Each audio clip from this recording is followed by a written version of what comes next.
Hello and welcome to EBS News from the European Business Summit here at Tour and Taxi in Brussels. And here we go with a summary of the second and final day of this top-level event, attended by more than 2,500 business people, politicians and policymakers from Europe and around the world. Day 2 kicked off with 3 major workshops running simultaneously, covering the future of SMEs in these precarious financial times, the problems of job security and sustainable employment, and the challenges for European companies and developing countries of volatile commodity prices. First to speak at the latter workshop was Ian Hudson, President of DuPont EMEA, who looked at the problem of producing more food with fewer resources. So why agricultural commodities? Our industrial raw materials have the growing potential to become derived from agriculture. And we're now faced with a significant question: how to provide a safe and abundant supply of food, but also of feed for animals, fuel and materials for a growing population while using less land, water, chemicals and nutrients. Our ability to respond to this question, whether it's a drive for more renewable energy, a demand for greater safety or a need for increased food production, may be impacted by price volatility in commodity markets. Mr. Hudson was followed by Frank van Leerde, Executive Vice President of Cargill, who addressed the issue of access to food. A lot has been written about recent high commodity and food prices, and the memory of the food riots of last year are still with us.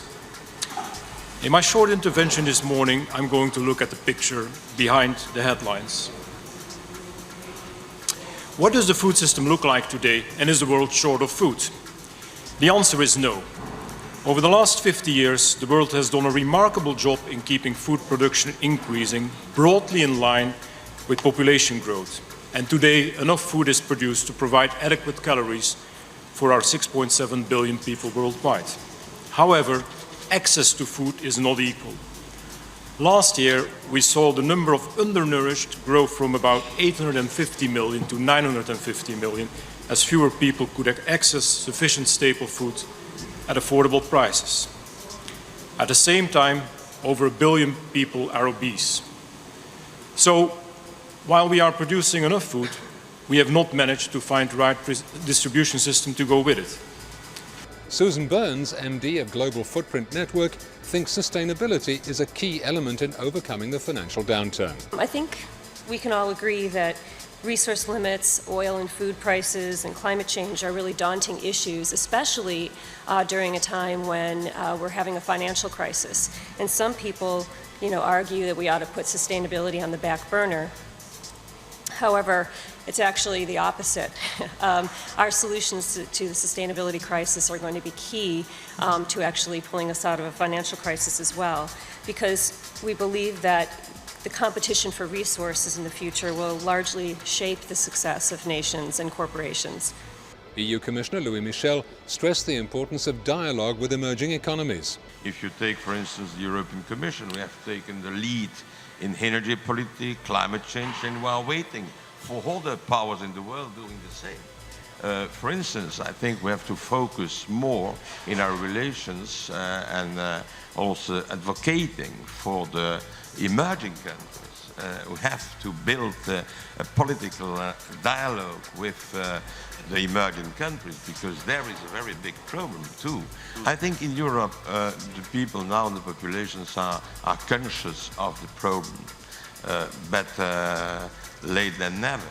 And of course we could have been better before, but I think there is really now, it is a part of the political vision of all the political brokers in Europe. So we are now tackling the problem very strongly. At the workshop on skills and innovation, we caught up with Professor Nadine Lemaitre of the Solvay Business School, who had a clear message. The skill gap is a real issue in Europe today, and we firmly believe that sustainable development is a new message for young people that will attract them in technical and scientific career, because it has an emotional content that they will understand, they are aware of the issues, and we have here a new opportunity to attract young people in those scientific careers that will support the sustainable development that Europe needs to launch right now. Hans van der Loo of Shell stated his position very clearly too. Our position, the position of German industry, the BDI position is that we should do everything to make the year 2009 to a breakthrough year for climate protection, breakthrough in Copenhagen. We want to see the chances despite the crisis. We want to combine climate protection and economic growth. EU Environment Commissioner Stavros Dimas talked about the severe and imminent economic impact of climate change. Climate change is increasingly on everybody's minds. Its impacts, including on economic activities, are ever more tangible, and the scientific evidence is becoming more robust. The case for acting decisively and urgently is therefore stronger than ever. The scientific projections for the future all point in the same direction. Unless we act urgently to bring greenhouse gas emissions under control, later this century the world will face climate change of very costly and potentially devastating proportions. Professor Jacqueline McGlade is Executive Director of the European Environment Agency. If you go back over the last 10,000 years, the temperature has not varied more than 1 degree either way. And our whole society, civilization, agriculture, industry has been tuned to that 1 degree. So to start to stray outside of that actually takes us to places where we haven't been before. So we don't only need to work quickly and smartly, we need to work very, very urgently throughout all of society. Finally, Stefan Singer, Director General Energy Policy at the WWF, was strongly critical of European Union policy in this area.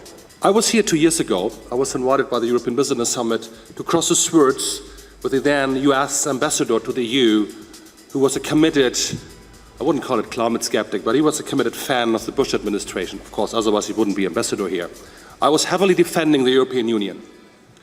Time has changed, my friends. Time has changed.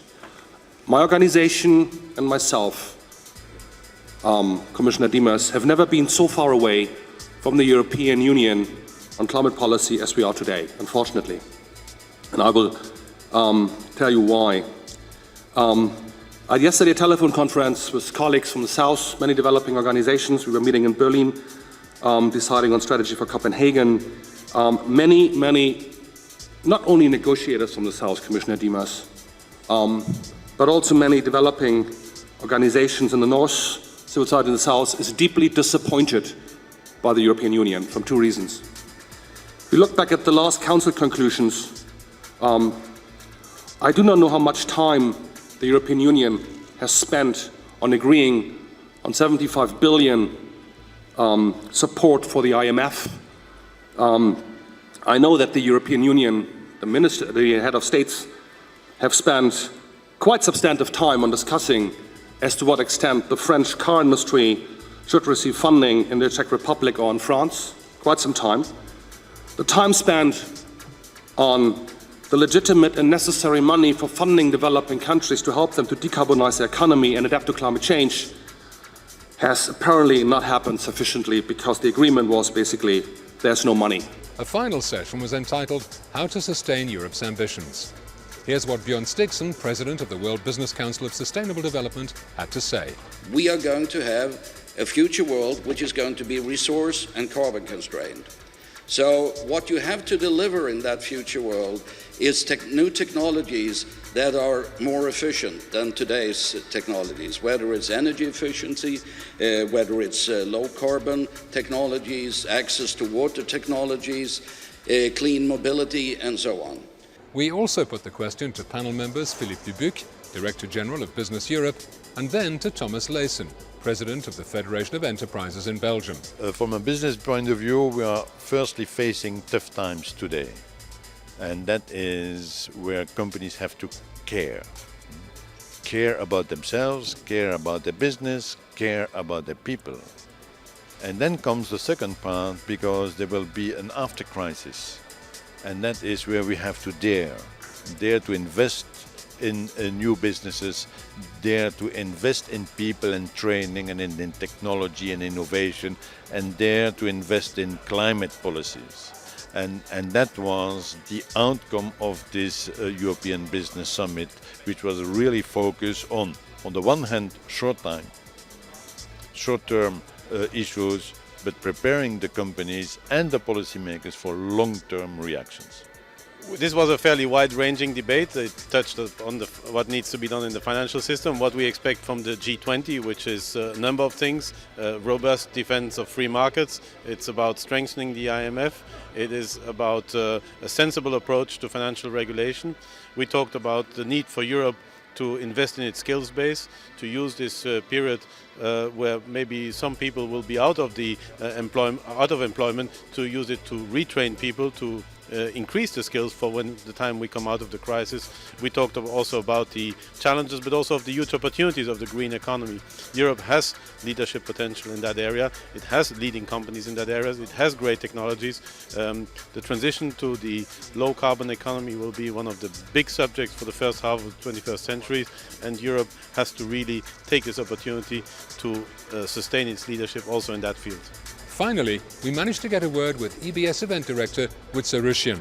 I think we increased again the level of speakers compared to last editions. We had 13 commissioners, we had a Turkish president, we had very important people like Pascal Lamy or Professor Bhagwati, many CEOs. And the discussions were very dynamic, very active, very useful for the people. I get the feedback. So I'm a very happy man now. I'm very tired, but very happy. So. This was the 7th EB Summit. Is there going to be an 8th? Yes, we have decided just a few weeks ago that we will do an EBS in 2010, which will be a little bit later than this year, in the last day of June and the first day of July, because we want to mark the transfer of the presidency, EU presidency, from Spain to Belgium. And of course we are in Belgium, so we would like to promote this Belgian presidency, and we want to be at the start of it with the classical EBS. Like you have seen here today and yesterday, lots of discussion, debates on business issues, but also special attention for the Belgian presidency. So, as Winnen said, the next EBS will be in 2010, so we look forward to seeing you there. And in the meantime, from the EBS News team here in Brussels, it's goodbye.